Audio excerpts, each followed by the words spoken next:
Combine merges multiple selected objects into a single mesh, making it easier to manage props, level pieces, or modular parts. It keeps your scene tidy and reduces object clutter.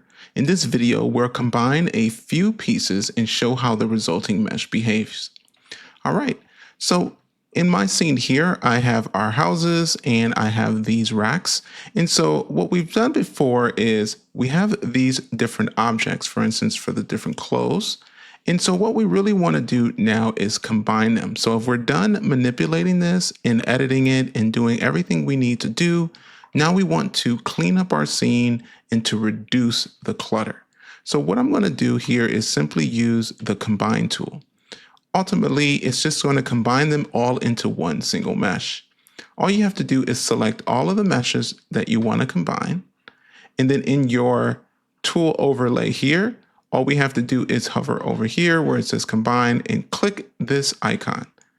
Once you click this icon, it's going to collapse all of those objects into one. And now you'll see that they're all one object. And that's really great.